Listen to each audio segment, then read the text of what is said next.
Hey everybody, I'm gonna wait for people to get on the feed. I kind of think that this title may scare some of you all, but it's okay. That's what's wrong with our community now. We don't like to face the real issues.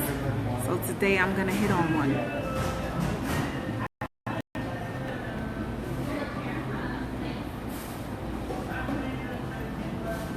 My question today is, why are we so afraid of the IRS, the Internal Revenue?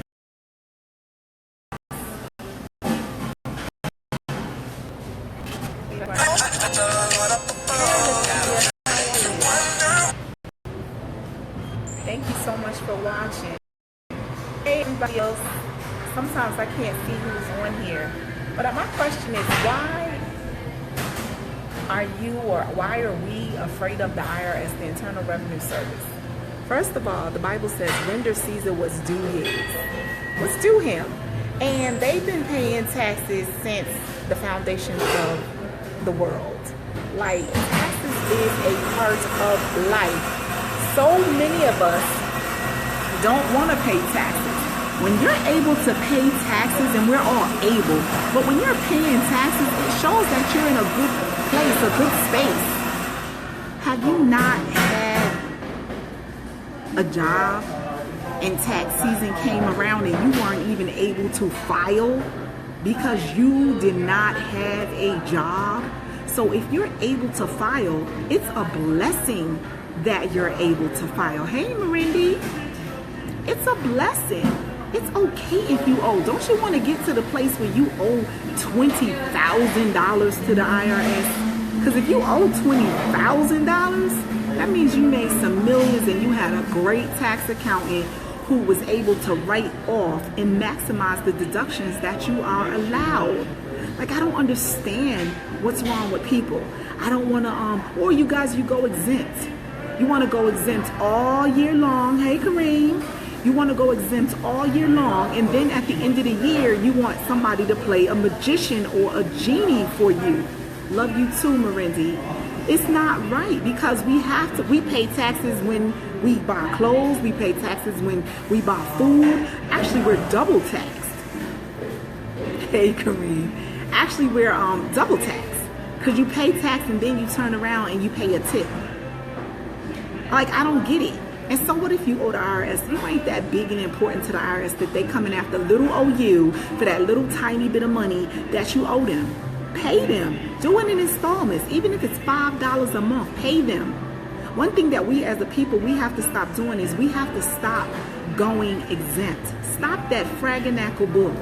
It's better to pay $1 in taxes than to pay no dollars. Pay something. I mean, it's a part of life.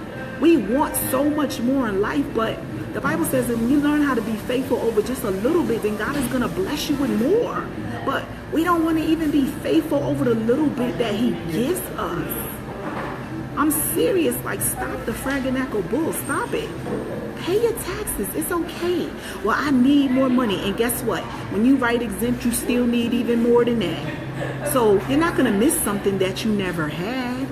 And then at the end of the year, you want to still get more. That's not how you become successful. That's not how you have more.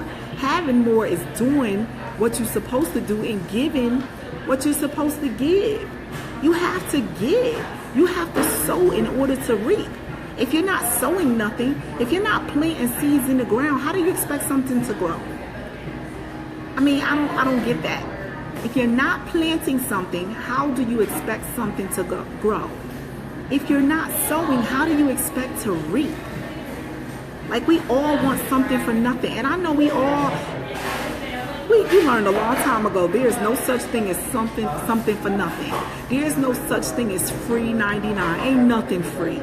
It's going to cost you something, somewhere in the long run. You got all the money. Kareem. Hey, Larry. Yes. Like, I don't get it. I don't get y'all. Y'all want so much. Y'all buying all these Jordans, all these different name brands, and you don't hear not one of those people that you're buying their stuff say they're not paying taxes. The only person who really gets over and has gotten over is Donald Trump. But let's think about it. He's rich. He has write-offs. You don't own nothing. You don't have no write-offs. So why are you trying to take shortcuts? You can take shortcuts when you have stuff and you own stuff. And you can really honestly maximize your deductions. You can say, okay, I had to make renovations on this building. I own a business. I had to travel. I have to write off this expense. I have to write off that expense. You can, now you know how to play the game. But you guys are trying to play the game and you don't even know how to play the game. There are so many write-offs and so many things that you guys can do. You can 1099. You give somebody money, they don't pay you back, or let them know ahead of time. I'm a 1099. Yeah, I'm gonna give you this money, but I'm a 1099 you. That's a write-off. Especially if you have a small business. That's a write-off. Your kids want money. Hey, you know what? I'm gonna give you this money, but I'm gonna 1099 you. I don't care if that baby is 6 months old. That baby was a model in one of your product ads. We're not playing this game smart. We're playing it stupid. We're playing it ignorant, and we playing it like we poor. You gotta change your entire mindset in order to have something. Like I don't get us. We want to do all these big boy things and big girl things, but we're not living and thinking like the big boys and the big girls. You want to be able to take that trip whenever you want to be able to take that trip. Right now, I'm sitting in Oklahoma City, somewhere I've never been. Not by choice, but because I had to be here. But it's a good feeling when I was able to come here. I was able to get up and go here. And guess what? I'm working in the Starbucks. So guess what? My trip is a write-off. How about that? Because I worked while I'm here for bereavement. I'm putting in work.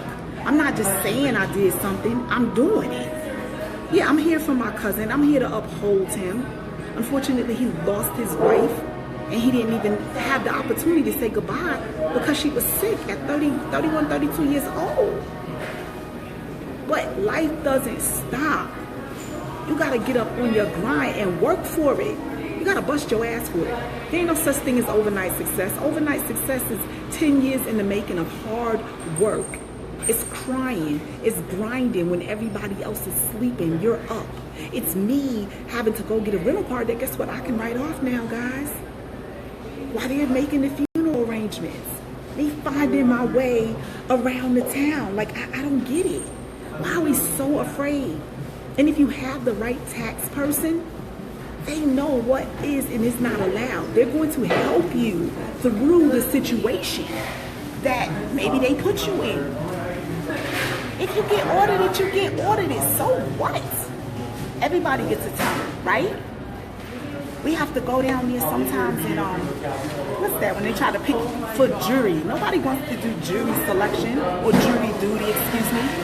But you get chosen, right? And you go down there, right? Because you know that you have to do it. Even though you can tell them I'm too sick or I don't really want to do it, I don't feel comfortable, I don't think this is for me.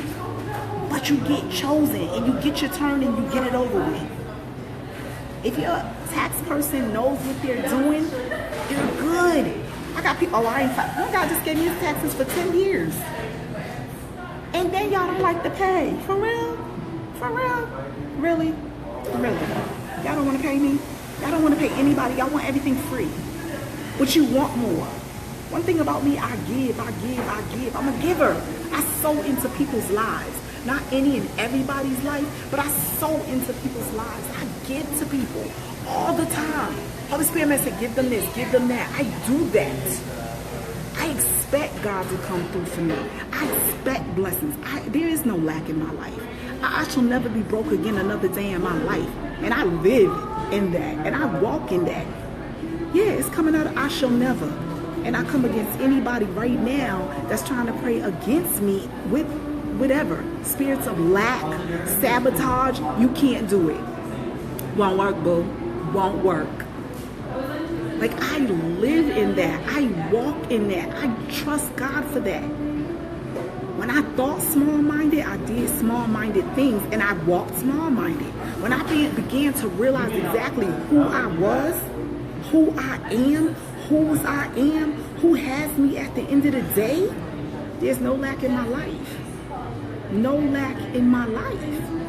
I just want you guys to change your mindset, first of all. Once you change your mindset and you change your thinking, everything else is going to line up, and it's not going to happen overnight. It's not going to happen overnight. It's a process. But just remember when you were young and you felt like you could conquer the world, and anything in this life that you wanted to do, you could do it. You still can. Where did we stop thinking? Because life beat us up a little bit. Life will whip your ass, excuse my language. It will knock the breath out of you until you feel like you can't get up, until you feel like you can't make it. But while you down there, if you on your stomach, roll over to your back. Because if you can look up, then you can get up. It doesn't mean you bounce right back up from some situations. It's tough sometimes. It whips my ass literally. But y'all don't see me all crying all over Facebook telling y'all what's going on. When I'm encouraging y'all, I'm encouraging myself most of the time. When I do these videos, most of the time, they're for me. Let's keep this 100. They're for me. We gotta keep going. We as a people, we're strong. We've been through this, we've been through that. It's in our DNA. Well, let's show them it's in our DNA. It's for your greater good. Like, for real. Stop. You gotta fight. You gotta fight. You know how you fight for those things you really want in life that you don't even need? Fight for your next 25 generations. Fight to set up your children, your children's children's children's children. Fight to leave a legacy. If you thought about it right now and you passed away, what would your obituary say? What would your obituary say about you? You were born and there's dots in between your expiration date. Whose life did you change? For the good. For the good, not for the bad. Whose life did you change? What difference did you make? Do you make it an obligation that when you walk in the room, you change the atmosphere for better? Or do you sit around and have a pity party? If you're going to worry, don't pray. If you're going to pray, don't worry. Faith and fear cannot reside in the same space together. We got to get out of this. It's a process. You might keep saying, La, I've been thinking positive. I've been doing everything good, but bad things keep happening to me. Watch your thoughts and watch your words. Whatever you think about, that's what you'll get. Whatever you speak, that's what you'll get. You create. You're a creator. You came from the creator. He said, he made you in his image, and greater works than these shall I do?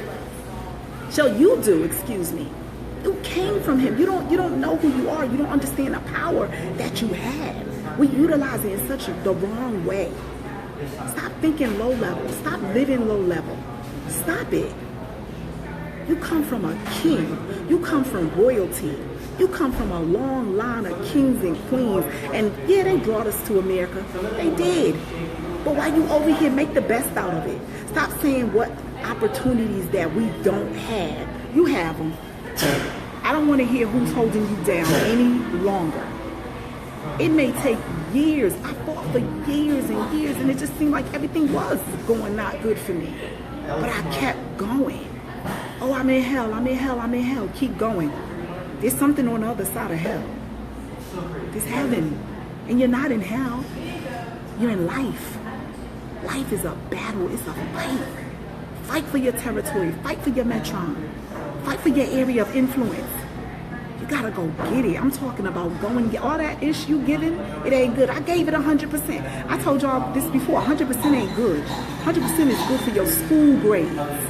But for life, you gotta give it 10,000%, baby, if you want change. 100% is not good enough. And it sounds difficult and it sounds hard. And you know what? It is. It is. But it's in you. You can do it. You have it. You can't do it on your own. You cannot do it on your own. You're going to need help. You're going to need heavenly help. Whoever your supreme being is, hold on to him. Trust in him. If you don't trust in him, then you don't need to worship him. You don't need to say that he's your supreme being. I choose to call him God. Some people call him the universe. Some people call him Mother Earth. Some people call him Allah. But everybody needs a higher being. And for you women out there, if your man don't know the man, he can't lead you because he's not a man. And stop being desperate. You the good thing that's going to be found. You the good thing. You the one that make the decision. Yes, I want to meet. It sickens me when I see women proposing to men. For what? If you got to propose to him, baby, do you know what you got to do to keep him? All this goodness that I am and that God gave me, I ain't proposing to nobody. You want this, you gonna work for it. You gonna woo me. I mean, it was a time when I didn't know my value and I didn't know my self-worth. And it took me time to get to this space and this place where I am now. But I fought. I didn't give up. And when I didn't know what to do, guess what? I kept standing. I kept trusting. I kept believing. I kept knowing, like I still do, that it is greater. It is greater. And if a man is intimidated by you, then he's not the man for you. Because you need somebody that can lead you. You need somebody that you can connect with spiritually that's going to be like, you know what, babe, I got you today.